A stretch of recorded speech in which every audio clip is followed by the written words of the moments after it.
എന്നാൽ താൻ കേസുകൂടെ എന്ന സിനിമയുടെ സംവിധായകന്റെ ഏറ്റവും പുതിയ സംവിധാനം ചെയ്ത സിനിമയായിട്ട് തിയേറ്ററുകളിലേക്ക് എത്തിയ സിനിമയാണല്ലോ സുരേഷിന്റെയും സുമലതയുടെയും ഹൃദയഹാരിയായ പ്രണയകഥ.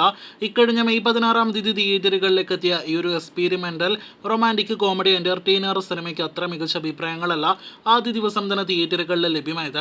ഇപ്പോഴത്തെ 3 ദിവസങ്ങൾ പിന്നിട്ട് സിനിമയുടെ 3-ാം ദിവസത്തെ കേരള ട്രാക്കിംഗ്, 3 ദിവസത്തെ കേരള വേൾഡ് വൈഡ് എസ്റ്റിമേറ്റ് റിപ്പോർട്ടുകളെല്ലാം തന്നെ പുറത്തു വന്നിരിക്കുകയാണ്. ശനിയാഴ്ചയിലേക്ക് എത്തപ്പെടുമ്പോൾ സിനിമയ്ക്ക് കളക്ഷൻ വർധന നേടിയെടുക്കാനായിട്ട് കഴിഞ്ഞിട്ടേ ഇല്ല എന്നാണ് പ്രേക്ഷകരെ അറിയിക്കാനായിട്ടുള്ളത്. ഇന്നലെ വെള്ളിയാഴ്ച ഇതേ സമയം 10 ലക്ഷത്തിന് മുകളിലാണെങ്കിൽ ഇന്ന് ശനിയാഴ്ച അത് 8 ലക്ഷത്തിന് മുകളിലാണ്. അപ്പോൾ ഇന്ന് 20 ലക്ഷത്തിൽ താഴെയെല്ലാം തന്നെ ആയിരിക്കും സിനിമയുടെ കേരള ഗ്രോസ് എന്ന് ഉറപ്പാക്കപ്പെട്ടിരിക്കുകയാണ്. ആദ്യ ദിവസം 25 ലക്ഷവും 2-ാം ദിവസം 20 ലക്ഷവും ഗ്രോസ് കളക്ഷൻ നേടിയെടുത്ത സിനിമ ആദ്യ 2 ദിവസങ്ങൾ കൊണ്ട് 45 ലക്ഷം കളക്ഷൻ നേടിയെടുത്തിരുന്നു. കുഞ്ചാക്കോ ബോബൻ ഗസ്റ്റ് റോളിലെത്തിയ രാജേഷ് മാധവൻ നായകനെ എത്തിയ ഹൃദയഹാരിയായ പ്രണയകഥ എന്ന സിനിമയുടെ 3 ദിവസത്തെ കേരള ഗ്രോസ് ആയിട്ട് നിലവിൽ നാം പ്രതീക്ഷിക്കുന്നത് 60 ലക്ഷത്തിന് മുകളിലെ കളക്ഷൻ മാത്രമാണ്. നാളെ കൂടി സിനിമയ്ക്ക് ഒരു പ്രധാനപ്പെട്ട ദിവസമായിട്ട് ഞായറാഴ്ച മാറുകയാണ്. അത് കഴിഞ്ഞാൽ സിനിമ ഏറെക്കുറെ ഫൈനൽ റണ്ണിലേക്ക് എത്തപ്പെടുമെന്ന് ഉറപ്പാക്കപ്പെട്ടിരിക്കുകയാണ്.